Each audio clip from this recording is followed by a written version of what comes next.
بسم الله الرحمن الرحيم. الحمد لله رب العالمين، والصلاة والسلام على أشرف الأنبياء والمرسلين سيدنا محمد وعلى آله وصحبه ومن اهتدى بهديه إلى يوم الدين. بداية أود في هذا اللقاء أن أتقدم بالتعازي، بخالص التعازي إلى شهدائنا الكرام الذين استشهدوا وهم يقومون بأداء واجبهم الوطني في حماية مؤسسة الإصلاح والتأهيل الهضبة. فقد استشهد 11 حارسا من حراس هذا السجن والعاملين بجهاز الشرطة القضائية والتابع إلى وزارة العدل، وقد قتلوا وهم يؤدون واجبهم الوطني رحمهم الله. فنسأل الله عز وجل أن يتقبلهم في الشهداء، ونسأل الله عز وجل أن يلهم أهاليهم وذويهم الصبر والسلوان.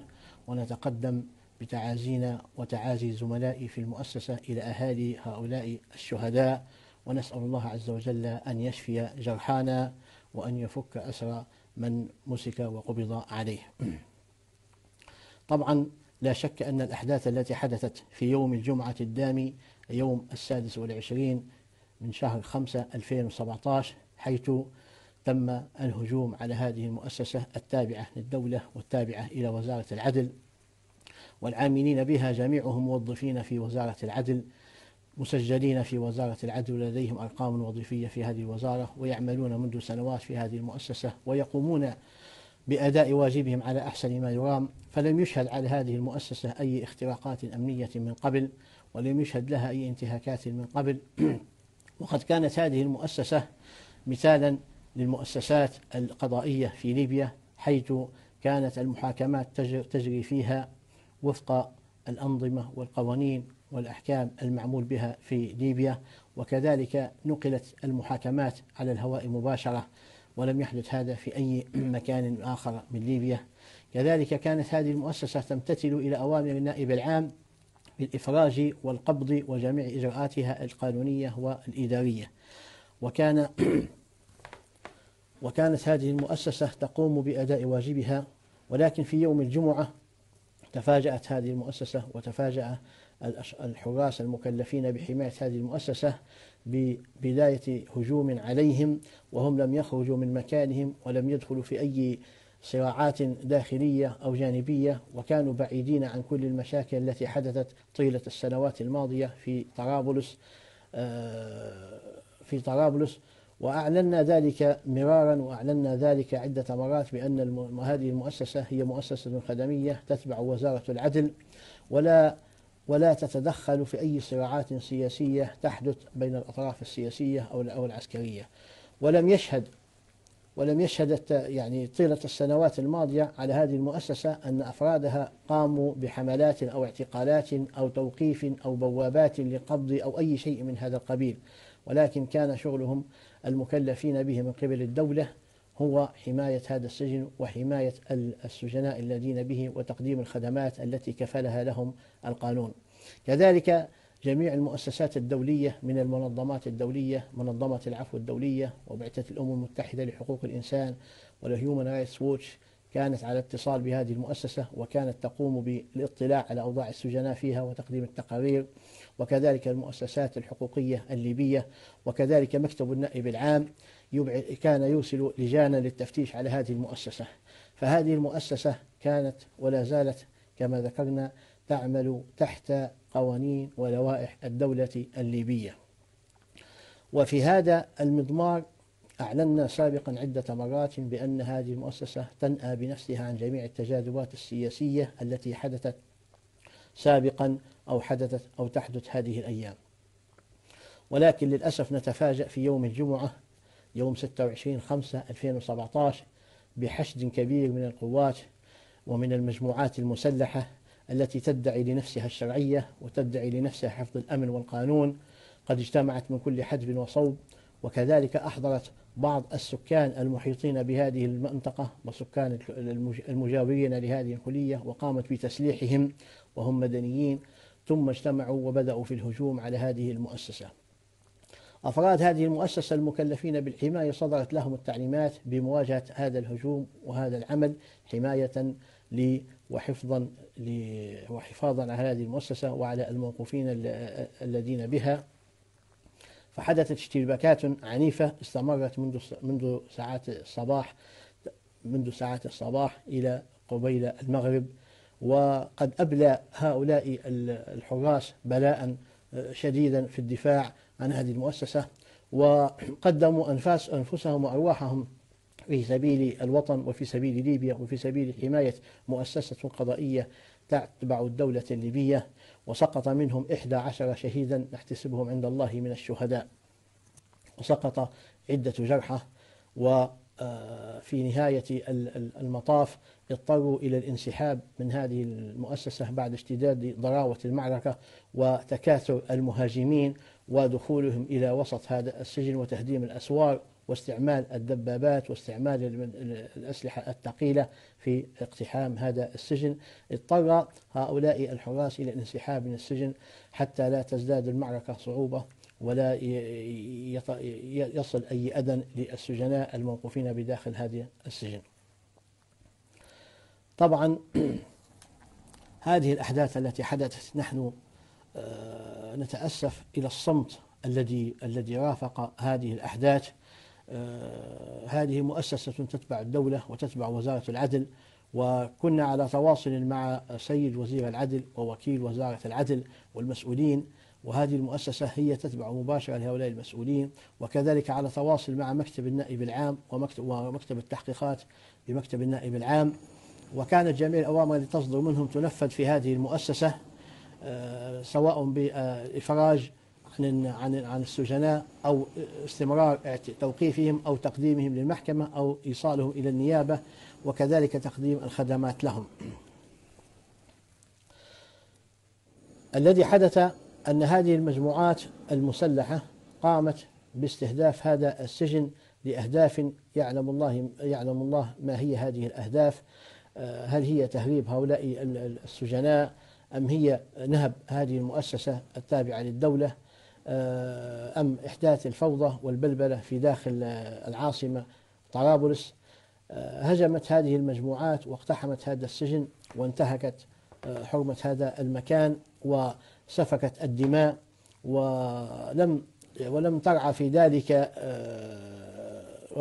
ذلك أن هذه المؤسسة هي إحدى مؤسسات الدولة، ولم ترعى في ذلك أن هؤلاء الموظفين العاملين بها هم مواطنين ليبيين يقومون بأداء واجبهم الوطني المكلفين به من قبل الدولة، ولكن لم يعملوا أي اعتبار لهذه الأمور، وقاموا بهجومهم بوحشية، واستخدموا في ذلك كما ذكرت الأسلحة الثقيلة، وعرضوا حياة السجناء إلى الخطر. وبعد أن انتهت هذه المعركة قاموا بنهب كل محتويات هذه المؤسسة التابعة للدولة، فتم نهب هذه المؤسسة وكل ما فيها من إمكانيات ومن عتاد، وكذلك نهب جميع الممتلكات الخاصة للعاملين بهذه المؤسسة من هواتفهم وسياراتهم وممتلكاتهم الشخصية. كذلك وجدوا بعض الجرحى في داخل المؤسسة فقاموا بالقضاء عليهم وقتلهم، ولدينا أسماء من تمت تصفيتهم وهم جرحى. فهناك أحد العاملين بالمؤسسة قبض عليه جريحا، فأعطوه هاتفا ليتصل بوالدته ليخبرها بأنهم سيقتلوه، ثم بعد ذلك أطلقوا عليه رصاصة في رأسه وقتلوه، وهو الموظف محمد الدبسكي رحمه الله تعالى. فنحن نستغرب ونستنكر هذا الصمت من مؤسسات الدولة اتجاه مؤسسة تعمل لصالح الدولة الليبية. طيلة السنوات الماضية تعاقبت عليها الحكومات وتغيرت وتبدلت، وكانت هذه المؤسسة تقوم بأداء عملها بوطنية وجدية، وتسعى إلى إعطاء النموذج الأمثل للمؤسسات في ليبيا. هذه الأحداث التي حدثت وأدت إلى انتهاك هذه المؤسسة وتدميرها تدميرا كاملا. ثم بعد ذلك اتخذت هذه المجموعات المسلحة التي هاجمت هذا السجن شعار الشرعية، وخرجت البيانات من الدولة تؤيد هذا الهجوم، وتبارك هذا الهجوم وتعتبر من قتل في هذا الهجوم هو شهيد. أما من كان يدافع عن هذه المؤسسة فلم تذكره بأي اعتبار ولم تنوه إليه ولم تقم بأي إجراء لمصلحته أو اعتباره شهيد واجب، مع العلم بأن هؤلاء العاملين الذين استشهدوا في هذه المؤسسة لهم الآن 6 سنوات يعملون في هذه المؤسسة و5 سنوات وهم مسجلين لدى الدولة ولديهم أرقامهم الوظيفية. فنحن نستغرب هذا الصمت التام الذي حدث من وزارة العدل ومن مكتب النائب العام ومن المجلس الرئاسي ومن أعضاء الحكومة حول هذا الأحداث التي حدثت، واعتبار هؤلاء الذين استشهدوا دفاعا عن هذه المؤسسة وأداء لواجبهم الوطني كأنهم مجموعة خارجة عن القانون، أو كأنهم مجموعة من الميليشيات التي لا تنطوي تحت القانون. الذين هاجموا هذه المؤسسة جميع أهل طرابلس يعرفونهم، فهم الذين يخطفون الوزراء، وهم الذين يخطفون المدونين الإعلاميين، وهم الذين يخطفون مدراء المصارف. وكل أهل طرابلس يعلمون أن هؤلاء المجموعات التي هاجمت السجن هي مجموعات خارجة عن القانون، وقامت بانتهاكات خطيرة للقانون، وخطفت أناس ليبيين كثير من مسؤولين وغير مسؤولين، والكل يعلم ذلك، والكل يعلم هذه القصص عن هؤلاء الناس. فنستغرب أن يبقى هؤلاء هم الشرعية وهم الذين يحمون مؤسسات الدولة، وهذه المؤسسة التي لها سنوات تؤدي في دورها لم تذكر ولم تنوه بالأعمال التي قامت بها، بل دمرت وسلبت وقتل العاملين بها، ولم يشار إليهم بأي كلمة طيبة.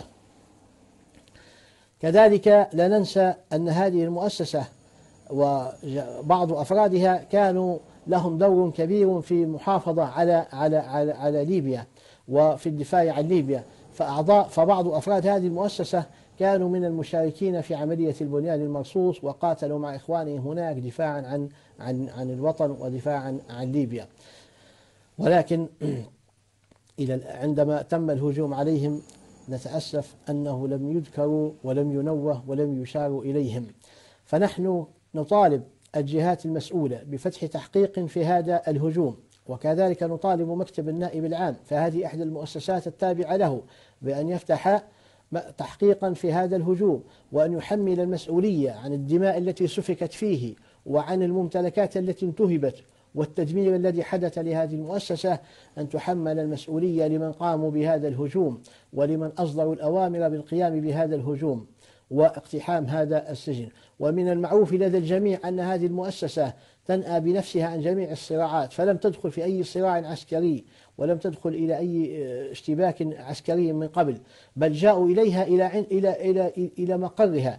الذين هاجموها جاءوا إلى هذا المقر، لم يخرج أفراد هؤلاء المؤسسة من مقرهم ليهاجموا أي شخص، ولم يفعلوا أي بوابة لاعتقال أي شخص، ولم يداهموا أي بيت، ولكن جاءوا إليهم في عملهم في مقر عملهم وهجموا عليهم واقتحموهم. كذلك ما حدث من انتهاكات بعد هذا الهجوم، من اقتحام للبيوت وتهديم للبيوت وإرعاب للنساء والأطفال وسرق للممتلكات الخاصة، هذا حدث كله من قبل هذه المجموعات المسلحة التي هاجمت هذه المؤسسة. فأين الدولة التي تحافظ عن القانون؟ وأين الدولة التي تحافظ وتجمع وتحافظ على الوفاق الليبي؟ أبهذا يحدث الوفاق أم بهذا يحترم القانون؟ مجموعات الآن تقوم بإحراق البيوت وبنهبها وبطرد الساكنين فيها، وبرعاية من المؤسسات الحكومية وبرعاية من المسؤولين في الدولة ومباركة منهم بالبيانات وبحضور الجنائز. نحن نستغرب كيف يتم تكريم المهاجم وتكريم المنتهك للقانون، بينما المدافع عن القانون والذي يحمي القانون والذي يشتغل ضمن الدولة لا يذكر ولا ينوه إلى عمله بشيء ولا يفتح تحقيق فيما حدث. نحن نستغرب ونستنكر هذه الأفعال وهذه التصرفات، ونحن لا نتكلم عن هذا بمنطق سياسي ولا بمنطق آخر إلا بمنطق القانون الذي اشتغلنا به طيلة السنوات الماضية.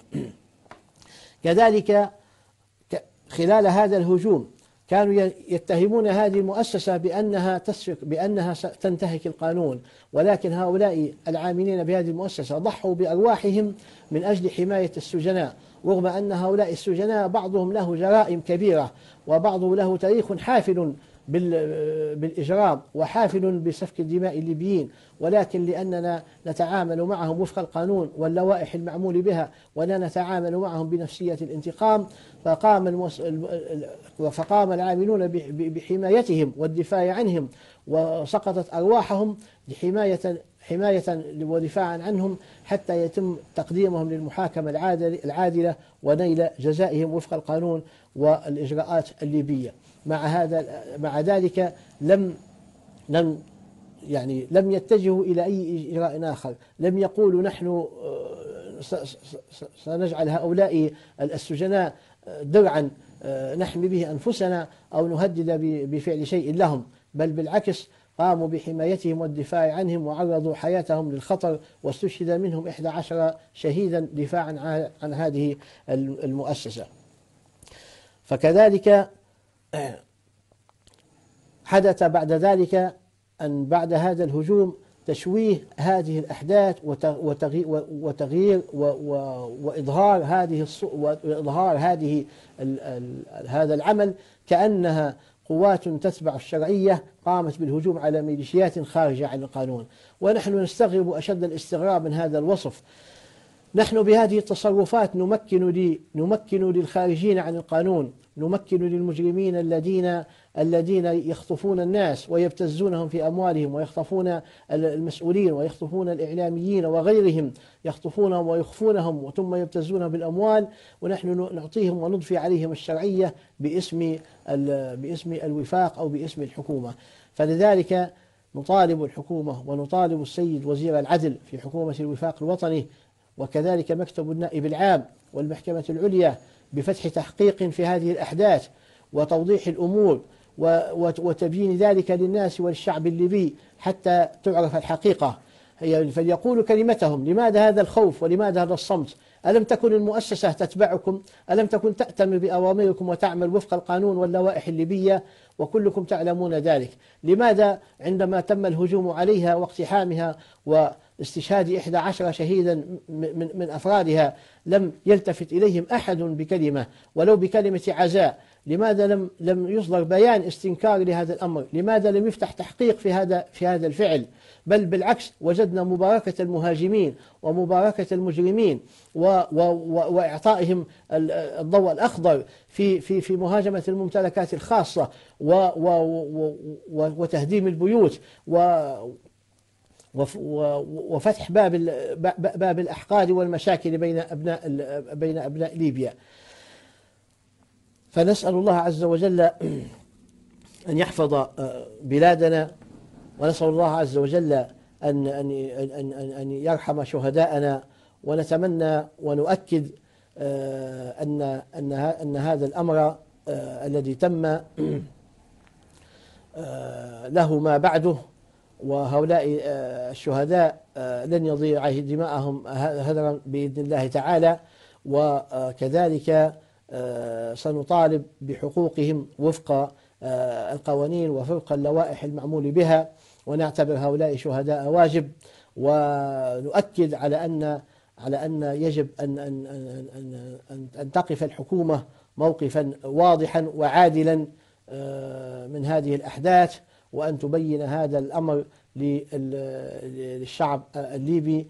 فنسأل الله عز وجل التوفيق، ونسأل الله عز وجل أن يحفظ ليبيا، ونسأل الله أن يرحم شهداءنا ويشفي جرحانا، وأن يفك أسر إخواننا الذين تم إيقافهم عند هذه المجموعات المسلحة. والسلام عليكم ورحمة الله.